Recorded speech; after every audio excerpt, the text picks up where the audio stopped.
Hey guys, it's Nokid from Nokid.com and I will be comparing the Infinix Note 5, the Infinix Hot S3X and the Infinix Hot S3.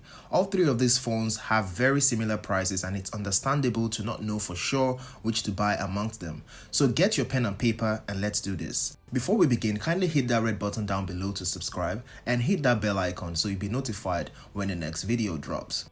Let's start with the design. If good looking is what you're looking for, then the Hot S3X and the Note 5 will go neck and neck for your top pick. The Hot S3X is slightly wider than the Note 5 and they are both glossy on the back. It may in fact come down to how much you care for a notch and that extra 0.2 inch of screen real estate that it allows for. The dual camera setup of the Hot S3X would also be more appealing to many users. It makes it look kinda high-end. The Hot S3 on the tail end should be tailored for people with small hands as it is the easiest to operate in one hand by a long shot. The Hot S3 is also more forgiving than the rest when it comes to fingerprint smudges. As for the display, the Note 5 easily takes this one with its full HD Plus display, while the other two are only HD Plus. If you know exactly what full HD Plus means, then you know if you can live without it or not. If you don't know much about screen resolution, I can try my very best to show you the difference between the HD Plus and full HD Plus display. At the end of the day, you need a trained eye to confidently see that the HD Plus display gets blurry quicker when you zoom into an image. As for the software, there's a significant difference between the Android one and the XOS UI, or even any customized UI out there. The Android one is the cleanest and smoothest user experience between them, and by that I mean less UI bugs. App crashes are on the minimum even with prolonged use. The Note 5 will most likely get the latest Android 9.0 Pie updates first. Android one, however, isn't the be-all end-all. There are some proprietary features that you would have to give up on the Note 5, like double tap to wake, scroll shot, screen record, eye care, Face ID. Let me pause here and say this. If you absolutely can't find your way around these features via third-party apps, it's best to strike out the Note 5 here and now. This also applies to the very popular question I get about which to buy between the Note 5 and the Camon X Pro. Think about what you would do with all that extra storage. Do you really need it? Because that's what the extra $40 should be for.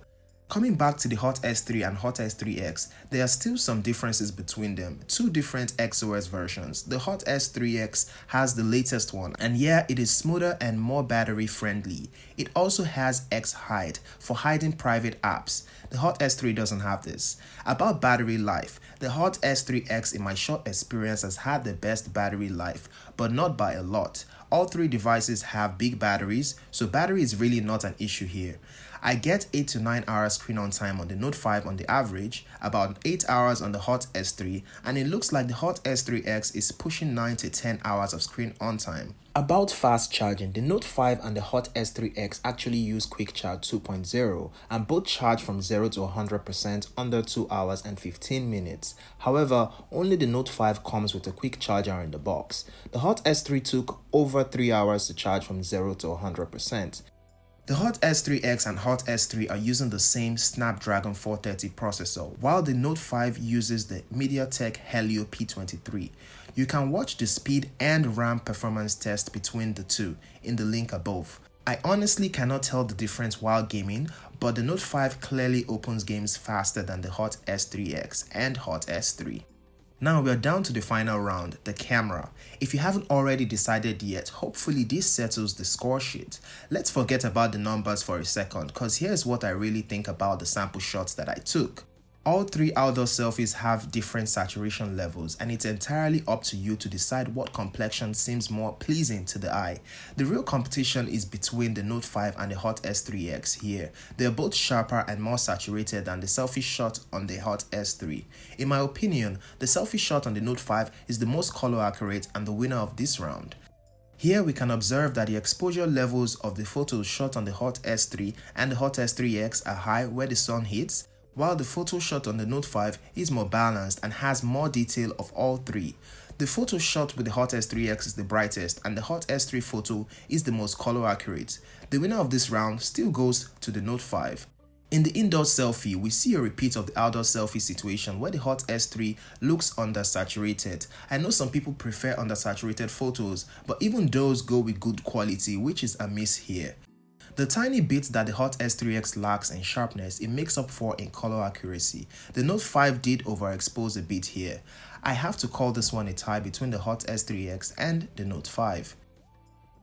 Here, the Note 5's photo remains the sharpest, with the Hot S3X coming in second place. Overall, I think the Note 5 is a better indoor and outdoor camera, so I hope this camera comparison has helped you realize that it's not all about megapixel count.